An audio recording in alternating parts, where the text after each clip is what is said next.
Yan po, wala naman pong samang mangutang, basta iyan ating nababayaran. Kaya nga lang po, kasi dun sa aking part, bilang isang nanay, nahihirapan po akong mag-ano ng budget kapag ako may bayarin pa. Bukod pa doon sa ating mga basic na bayarin, kagaya ng kuryente, ng tubig, so yun, ng ating internet, so yun, nahihirapan po ako. So, mas maganda talaga na tawag dito, na nababudget mo yung pera mo para iwas over expenses.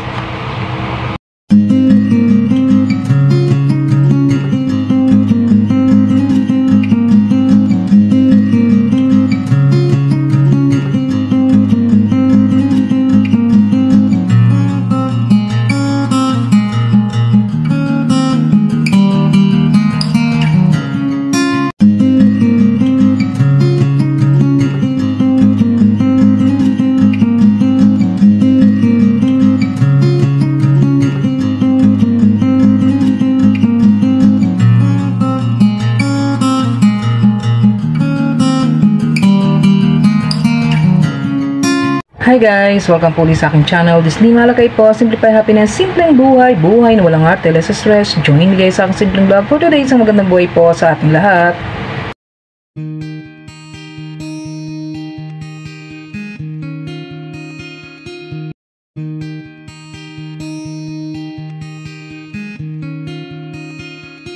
Ayan, pasukan na po. So, yun. Kaninang umaga po, nag-start na silang pumasok yung aking kambal na anak. So, yan. May dalawang estudyante po tayo. So, yun. Bilang isang nanay, ayan, sinindihan ko yung ating ilaw dito sa likod, guys. So, yung bilang isang nanay, yung pasukan talaga ang isa sa talagang pinaghahandaan natin. So, yan, grade 10 na po sila. So, sabi ko, last is naman nila sa junior high. So, hindi na po ako bumili ng mga bagong bag. So, nilabang ko lang po yung kanilang bagong bag. Yung shoes naman nila, pwede pa naman. Then, yung uniform, pwede pa naman din po. At, yung, tawag dito, school supply natin, yun.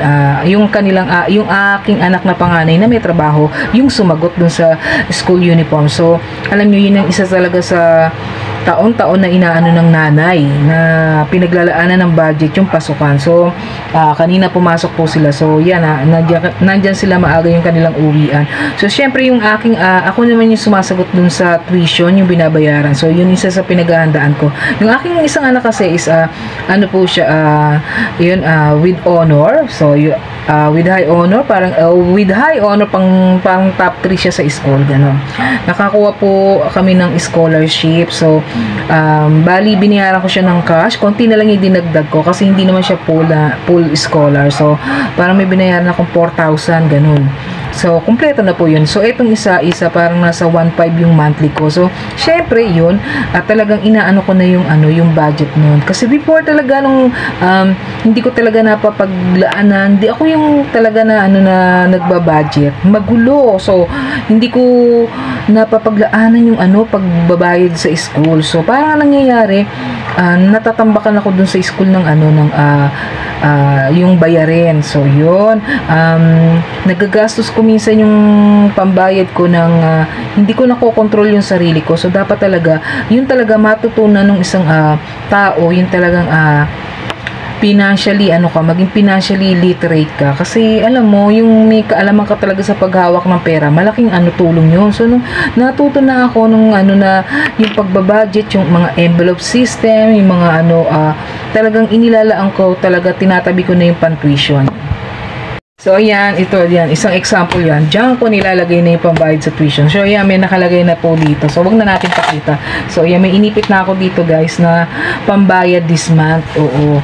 Kasi, yan, ngayon din yung start ng nila, or, alam ko ngayon na yung start din ng bayaran nila. So, or, August. So basta diyan ko na inilalagay, dito ko na inilalagay yung ano, yung mga bayarin ko para hindi ko na nagagastos kasi before ang hirap talaga yung magulo yung financial na buhay mo. So itong pasukan na to talaga, yun yung ano talaga, isa sa nagiging ano ng nanay, yung paano mo babudgetan yung ano, yung pag-i-school ng anak mo. So hindi ako bumili ng mga ano, ng mga hindi na yung mga pwede pa nilang gamitin. So yun, tipid-tipid para ano, kasi grade 10 na rin naman sila. So yung uniform nila, dalawa lang yun, wash and wear. Ayun, pagka dating nila, minsan pagka nasuot na nilang yung ano, yung dalawang uniform, tsaka ko naman ano, lalaban. So ganoon, nakaraos sila na dalawa lang ang uniform nila talaga. So kasi ano natin yung ano, yung budget talaga. Kasi ayoko na talaga mangutang, guys. Mahirap kasi mangutang ng ano, yung alam mo naman na kailangan mo yung ganon. So pagka nagkapera ka, ano yun mo na, ilaan mo na doon, di ba?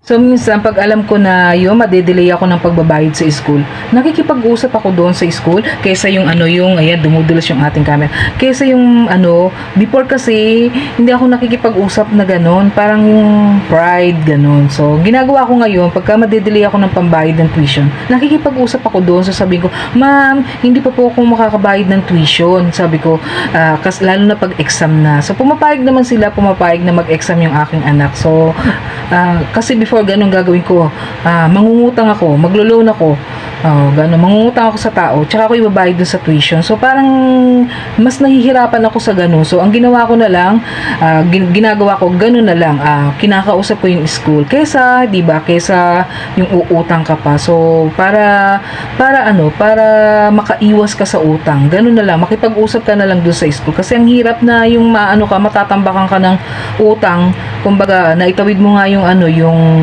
tuition fee, nagkautang ka naman, di makiusap ka na lang doon. So yun, kaya itong pasukan na to talaga, yan, diyan ko na inilalagay yung pambayad natin ng tuition para yun, hindi na natin to magastos. Yung uniform nila, medyo malaki na yung ano, yung binili ko. Kasi kapag yung sakto yung ano fit, hindi aabutin ng ano next year. So, yun yung ginawa ko. Medyo malaki yung binili kong ano, sukat ng uniform. And then plus, hindi naman taba yung anak ko. Kaya yun, hindi ako bumili ng bagong uniform. So, yun, nilabang ko yun ng isang araw. Then, pinrepared ko na para pagpasok nila, ready na. So, kapag yung dati kasi talaga yung ano, yung hindi ako nagbabudget, yung paano ba ako talaga hindi ako nagbabudget nung ano, ay nako talaga, ang gulo talaga yung tawag dito, yung financial na ano mo is hindi magiging okay. So kaya ganun ang ginagawa ko talaga nitong enrollment na to. So unti-unti nung nagkapera ako, inuna ko yung isa i-enroll kasi nga po kambal. So ang ginawa ko is inuna kong i-enroll yung aking isang kambal muna. O di sumunod yung isa na naman. O sumunod nagbayad ako isang books. So sumunod ako uli ay isang books. So yun. So yung aking anak naman po is nagpo-private school kasi nagagamit nila yung ano, yung sa educational assistant na ano, yung may 13K na dun 13K sila na nakukuha ko po. Hindi ko pa pala nakukuha, kundi kumbaga diretso na po sa school yun, yung tuition fee assistant na nakukuha ko. So yun nakakakuha po kasi ako ng tig 13K dun sa aking kambal, yung tuition fee na ano, yung assistant. So yun, tawag dito sa private school yon. So pagka yung anak public, galing public, then i-enroll mo sa private. So yun, pwede ka maka-avail no na 13K dito sa ano, sa amin. So depende kasi kung sa probinsya ka or ano, depende sa lugar. So sa Maynila mas malaki ata. So dito sa amin sa Valenzuela, tig 13K yung na ano namin na avail namin na discount, yung ano, yung educational assistant na po. So nagagamit ko po yun since nung grade 7 sila hanggang ngayong ano, grade 10. So yun yung isa sa malaking tulong din kahit paano sa sa aming mga magulang. So yan, napaka-thankful ko po kasi nagamit po natin yun. And then yung isang anak ko na lang ang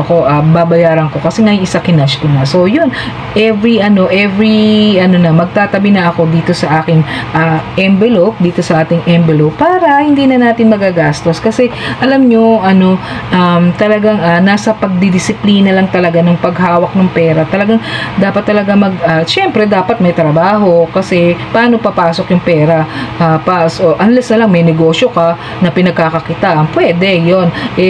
Since naman ako ay isang ordinaryong empleyado lang, so ganun na lang ginagawa ko kapag nakasahod tayo, budget, nilalagay ko na dun sa ating envelope. So ito, mas maganda talaga to, malaking tulong ito, yung may mga ganito, yung mga envelope system. So yan, talagang subok ko na, dito ko na nilalagay yung aking mga bayarin kapag hindi pa ako pwedeng pumunta dun sa aking mga bayarin. Hindi po kasi ako masyadong nagbabayad sa mga GCash, ganun. So talagang pumupunta ako sa mga Meralco, ganun, talagang pumipila tayo dyan. So yun yung talaga, isa sa malaking tulong sa akin.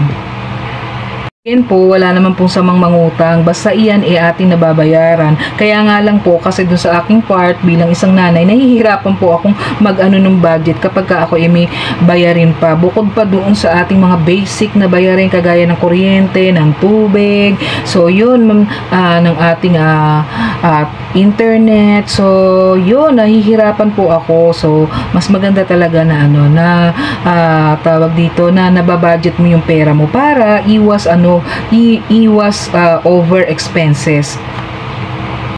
So yun nga, mas maganda talaga yung nababudget mo talaga yung pera mo, yung iyong sahod. Alam mo yung flow ng pera mo, yung pumapasok na pera, yung nilalabas mong pera. Syempre yun nga, dapat talaga may trabaho tayo, working, o yung kung may negosyo ka, mas maganda, di po ba? So yan, so since isang empleyado lang po tayo, simpleng empleyado. So talagang ito yung ito talaga yung isa sa mga the best talaga, yung envelope system na yan. So pag nag-ano na ako ng pambayad ko dito, lahat ng mga bayarin ko dito ko talaga nilalagay. Nung dati, nung wala akong ganito, ay naku, magulo talaga yung ating yung pagbabudget. So talagang dapat uupuan mo talaga yung budget mo kasi pag hindi mo yung mga gastusin mo, bayaran mo, uupuan mo, kasi pag hindi mo inupuan, ay wala, talagang puro mangyayari sa iyo.